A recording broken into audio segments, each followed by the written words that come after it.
Die 10de jaarlikse wyntoerisme-konferensie het by Cavalli Estate in Stellenbosch plaasgevind, onder leiding van die One Point Group, met die fokus op die toekoms van wynbestemmings, hoe wyntoerisme meeding, verbind en voortduur.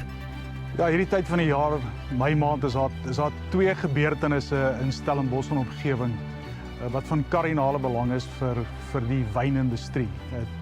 Twee geleenthede wat na verskillende sektore kyk. Die eerste een is waar ons vandag hier is, by die SA Wine Tourism Conference, aangebied deur One Point. En dan volgende week is dit die SA Wine Summit. En Ontbytsake is trots om deel te wees van beide van hierdie. Want dit is vir ons belangrik om deel te neem en blootstelling te gee, want ons het 'n baie gevestigde belang binne in hierdie sektor spesifiek. Die One Point Group is 'n geïntegreerde media en adviseringsbesigheid. En ons het die wyntoerisme geïdentifiseer as een van die snel groeiendste industrieë in Suid-Afrika met ongekende potensiaal.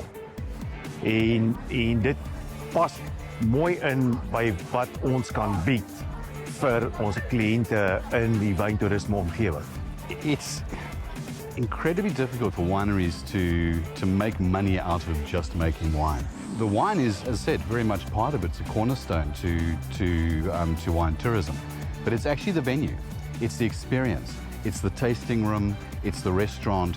It's the cellar door sales that get driven as a result of that. DTC sales, so direct-to-consumer sales of wine, are far more profitable because you're cutting out the wholesaler. So having a relationship with the customer and building that relationship is the most important part of what a winery can do.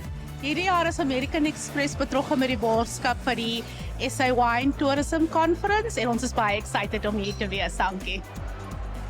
Agritourisme is 'n baie belangrike deel van die landbou en ons as Netbank wil dit graag ondersteun.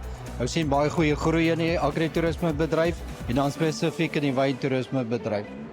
Ja, wyntoerisme is al reeds omtrent 20% van die waarde van die totale wynbedryf.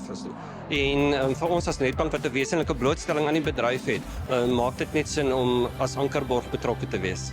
Die SA Wine Summit is 'n jaarlikse byeenkoms waar die wynbedryf bymekaar kom om die hartklop van Suid-Afrika, globale tendense en verbruikerstendense sowel as die toekoms van wyn te bespreek.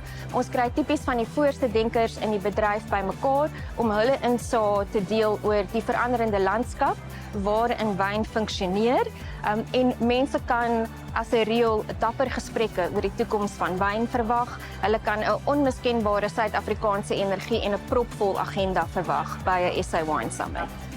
Kry jou reg vir groot nuus rondom wyntoerisme, sover dit Ontbytsake se toekenningsaand in September aangaan.